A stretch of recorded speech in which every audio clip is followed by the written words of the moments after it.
Hi, Paul Bedford here from Retention Guru, and in this short session I answer a question from Lindsey Leemis, who sent me a bunch of questions back into the beginning of 2020, and this is the answer I gave to her questions. If you've got any questions or comments for me, please put them in the section down below or email me at paul@retentionguru.co.uk. For now, just enjoy the session. If you were to pick just 3 KPIs for clubs to focus on around member retention, what would they be and how often would you be tracking their progress, daily, weekly, monthly, etc.?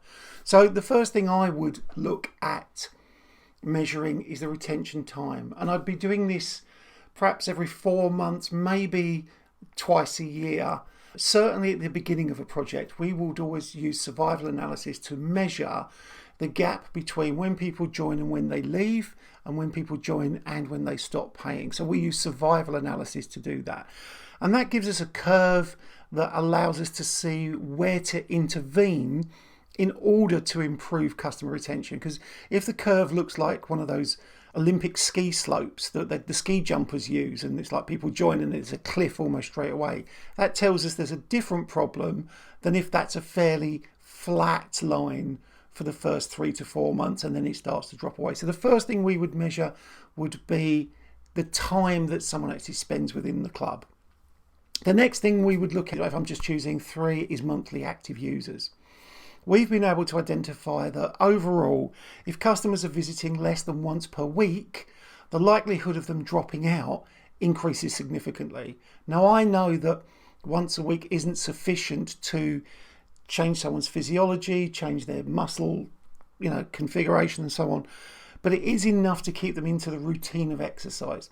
So I'd want to know which customers have not been in the last month, which customers have been in less than once.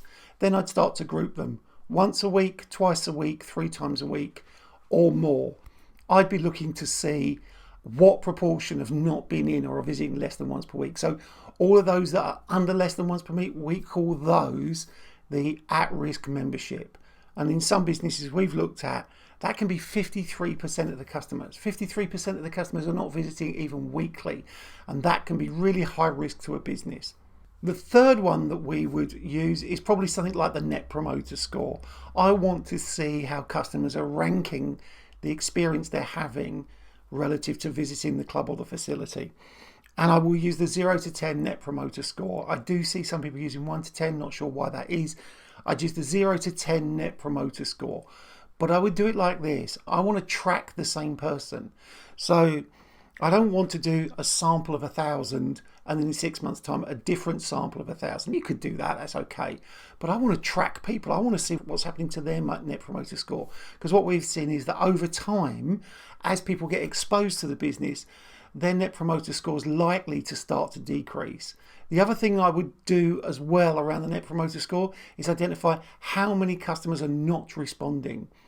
Because we've seen in data that the non-responders quit much more quickly than those people even who score you 0. So I'd have the promoters and the advocates, those people that are neutral, who are like the 7s and the 8s, and those people who are the detractors, the 0s to 6. But also there's a 4th group of those people who don't respond. So those would be my 3 main ones that I would kick off with any business I'm working with.